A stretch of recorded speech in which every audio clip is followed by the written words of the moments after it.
Now I ask you, what is the philosophy of missions? What is the philosophy of evangelism? What is the philosophy of a Christian? If you'll ask me why I went to Africa, I'll tell you I went primarily to improve on the justice of God. I didn't think it was right for anybody to go to hell without a chance to be saved. And so I went to give poor sinners a chance to go to heaven. Now, I hadn't put it in so many words, but if you'll analyze what I've just told you, do you know what it is? It's humanism. That I was simply using the provisions of Jesus Christ as a means to improve upon human conditions of suffering and misery. And when I got to Africa, I discovered that they weren't poor, ignorant little heathen running around in the woods looking for someone to tell them how to go to heaven. That they were monsters of iniquity, that were living in utter and total defiance of far more knowledge of God than I ever dreamed they had. They deserved hell because they utterly refused to walk in the light of their conscience and the light of the law written upon their heart and the testimony of nature and the truth they knew.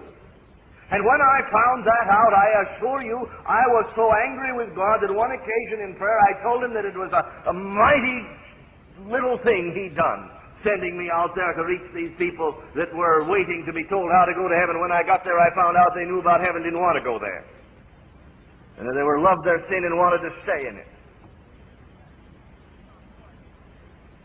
I went out there motivated by humanism. I'd seen pictures of lepers, I'd seen pictures of ulcers, I'd seen pictures of native funerals, and I didn't want my fellow human beings to suffer in hell eternally after such a miserable existence on earth. But it was there in Africa that God began to tear through the overlay of this humanism. And it was that day in my bedroom with the door locked that I wrestled with God.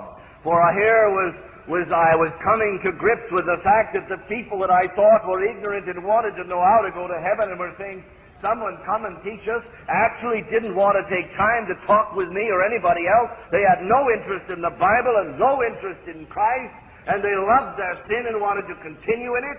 And I was to the place at that time where I felt the whole thing was a sham and a mockery, and I'd been sold a bill of goods.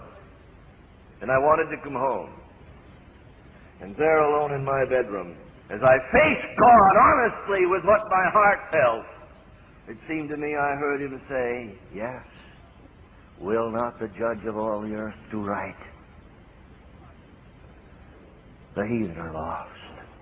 And they're going to go to hell, not because they haven't heard the gospel. They're going to go to hell because they are sinners who love their sin.